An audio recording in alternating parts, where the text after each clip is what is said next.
Hello बच्चों। बच्चे आपकी स्क्रीन पर एक क्वेश्चन दिख रहा है। क्वेश्चन थोड़ा सा लैंग्वेज अच्छा खासा बड़ा है और आपको ऐसे बड़े क्वेश्चंस पढ़ने की आदत भी होनी चाहिए। तो वीडियो पॉज करिए, आप क्वेश्चन पूरा पढ़िए और इसको ट्राई करिए क्वेश्चन को, ठीक है। मैं आपको समझा देता हूँ क्योंकि मेरे पास उतना टाइम नहीं है। तो क्वेश्चन क्या आप देखिएगा कि एक रिंग है जो कि हॉरिजॉन्टल स्मूथ सरफेस पर रखी गई है। उसका अभी ये वाला एंड हमने फिक्स कर रखा है ताकि रिंग मूव ना कर पाए। रिंग के डायमीटर्स के अलोंग हमने दो बीड्स को फिक्स कर दिया है। फिक्स तो नहीं बोलेंगे, उसे फंसा दिया है और उनके बीच पे हमने एक स्प्रिंग लगा रखा है, ठीक है। जैसे ही बीड को आपने थोड़ा सा यहाँ पे डिस्प्लेस करा, ये बीड ऊपर की तरफ फिसलना स्टार्ट कर गए। इसका मतलब था कि अगर ये फिसल रहे हैं मतलब यहाँ पे इलॉन्गेशन कुछ है और स्प्रिंग फोर्स थोड़ा बहुत भी एक्टिवेट हुआ होगा तो उसका ये जो कॉम्पोनेंट टेंजेंट के अलोंग है वो उसको खींच के आगे ले जा रहा होगा, ठीक है। अब ये बीड आगे जा रहे हैं, ऊपर जा रहे हैं, जा रहे हैं। एक टाइम ऐसा आया कि वो जब रिंग के इस वाले लाइन से या इस वाले रेफरेंस बोल दो इसको, इस लाइन से जब 1.6 आर के डिस्टेंस पे थे तो ये बीड जो हो गए वो मोमेंटली रेस्ट पे आ गए। इसके बाद इस रिंग को यहाँ से हमने फ्री कर दिया कि भैया तुम चल सकते हो अब, है ना। तो उसके बाद हमसे कुछ कुछ ऑप्शंस पूछा है। पहले ऑप्शन पूछा है कि बताओ कि कितना अनडिफॉर्म्ड स्प्रिंग का लेंथ है, और हमसे पूछा कि स्पीड की मैक्सिमम वैल्यू क्या होगी बीड की थ्रू आउट द मोशन। और फिर हमसे पूछा है कि लास्ट में सी और डी में एक ही बात कर रहा है उसने कि distance of bead from the wall, ये वॉल है, when they return to the diameter is, ये देशमच क्या है बात कर लेंगे। आइए खटाखट बातें करते हैं क्योंकि थोड़ा लंबा क्वेश्चन है। तो यहाँ पे आप देखो सिचुएशन हमने बना रखी है कि जब हमारे पास बीड इनिशियली इस पोजीशन पे था डायमीटर के अलोंग, है ना, तो हमने कहा कि उसमें कुछ इलोंगेशन है, सपोज एक्स इलोंगेशन है, एल नॉट उसका नेचुरल लेंथ है, ठीक है। यहाँ पर बीड रेस्ट पे थे अभी। अब आपने इनको रिलीज करा, इनको थोड़ा डिस्प्लेस करा, ये ऊपर की तरफ भाग रहे हैं, ऐसे गए, ये ऐसा पोजीशन आया ये वाला जहाँ पर अगेन ये जीरो वेलोसिटी पे आ गए, स्पीड इनकी जीरो हो गई। तो इसका मतलब ये है कि अगर ये मैक्सिमम इलोंगेशन वाला केस था तो ये मैक्सिमम कंप्रेशन वाला केस हो जाएगा। यहाँ पे इलोंगेशन एक्स अमाउंट से हुआ है तो यहाँ तो कंप्रेशन भी कितने से हो जाएगा, एक्स अमाउंट से हो जाएगा। तो ये हमें आइडिया लग गया क्योंकि यहाँ भी स्पीड जीरो था और यहाँ पे भी स्पीड जीरो है, ठीक है। तो यहाँ पर अगर एल नॉट प्लस एक्स निकालोगे तो वो 2r है, ज्योमेट्री से दिख रहा है आपको।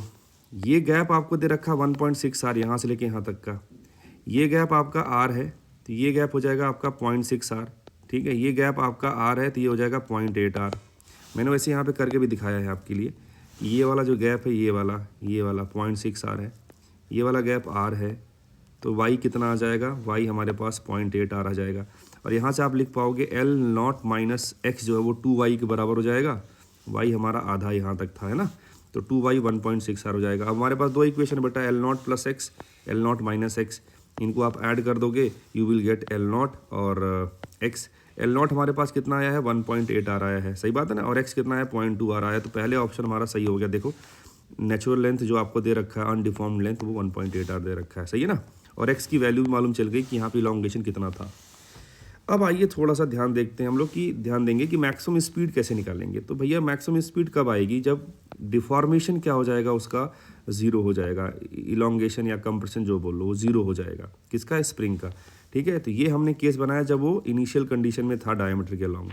या हमने केस उठाया जहाँ पर इसका इलॉन्गेशन क्या हो गया, जीरो हो गया, सही बात है। तो अगर इलॉन्गेशन जीरो होगा तो यहाँ से लेके यहाँ तक सिचुएशन में हमने लगा दिया एनर्जी कंजर्वेशन। तो यहाँ पे स्प्रिंग में एनर्जी स्टोर थी हाफ के एक्स स्क्वायर, यहाँ पे एनर्जी स्टोर है जीरो, यहाँ पे काइनेटिक एनर्जी है जीरो, यहाँ पे काइनेटिक एनर्जी कुछ आएगी। चूंकि ये हॉरिजॉन्टल प्लेन में डील कर रहे हो आप तो पोटेंशियल एनर्जी आप जो ग्रेविटेशनल पोटेंशियल एनर्जी है उसमें कोई रोल नहीं आने वाला है, उसका चेंज जीरो आएगा। तो यहाँ पे इनिशियल एनर्जी जो कि पोटेंशियल एनर्जी ऑफ स्प्रिंग के फॉर्म में था, और यहाँ पे फाइनल एनर्जी जो कि kinetic energy on in the beads था, और तो इनको बराबर कर दिया तो हमारे पास स्पीड ऑफ बीड आ गया वो 0.2 आर रूट के बाई एम, और यही हमारा मैक्सिमम स्पीड है। और शायद ये ऑप्शन से ही मैच हमारा कर रहा है बी वाले ऑप्शन से। अब आइए ज़रा चलते हैं कि हमारा जब अगर ये हमने वॉल को हटा दिया यहाँ से, है ना, रिंग को फ्री कर दिया मूव करने के लिए, तो क्या होगा, है ना। तो अब हमने जो है यहाँ लिखा भी है कि थोड़ा ध्यान दो ठीक है, क्योंकि यहाँ पे सेंटर ऑफ मास का कंसेप्ट से चीज़ें हमारी आसान हो सकती हैं। ध्यान सुनना, ये बीड जो थे ये यहाँ से 1.6 आर डिस्टेंस पे थे, ठीक है। अब ये नीचे आएंगे तो अब हुआ ये कि अब ये रिंग भी चल रही है, अभी तक तो रिंग नहीं चल रही थी बट अब रिंग भी चल रही है। तो हमने एक चीज़ सोचा, एक काम करते सर, जो बीड है बीड का जो सेंटर ऑफ मास आएगा, दोनों बीड का, बीड जो सिस्टम है इनका सेंटर ऑफ मास 2m यहाँ आएगा, रिंग का मास भी 2m दे रखा है तो उसके सेंटर पर रख सकते हो आप। हमारे पास दो पार्टिकल सिस्टम हो गया एक तरीके से, 2m 2m, इनका सेंटर ऑफ मास इनके एकदम बीचों बीच होगा मिड पॉइंट पे, जो कि इस वाली जगह से, इस वाले रेफरेंस से 1.3 आर डिस्टेंस पे हो जाएगा। सही है ना। तो अब हम आप देखना ध्यान से, अगर ये बीड नीचे आएगा तो ये रिंग भी तो ऊपर जाएगी। अगर बीड ये नीचे आएंगे तो ये रिंग भी तो ऊपर जाएगी।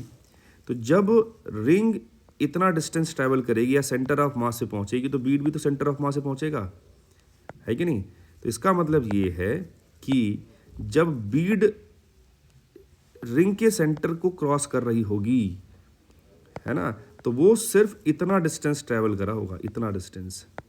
और वो जो डिस्टेंस है वो इस वाले जगह से, वॉल से 1.3 आर डिस्टेंस पे है।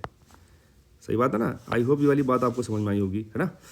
तो इससे रिलेटेड हमारा ऑप्शन नंबर जो सी है वो आपका मैच कर रहा है, जो कि 1.3 दे रखा है कि जो वॉल से उसका डिस्टेंस है, जब बीट डायमीटर को क्रॉस करेगी तो 1.3 आ रहा है। तो सी ऑप्शन सही हो गया। तो यहाँ पे 3 ऑप्शंस आपके सही हो गए, ए, बी और सी, और डी क्या हो गया, गलत हो गया। ठीक है। तो आई होप ये सारी बातें समझ में आई होंगी बच्चों। मिलते हैं नेक्स्ट वीडियो में। बाय बाय, जय श्री राम।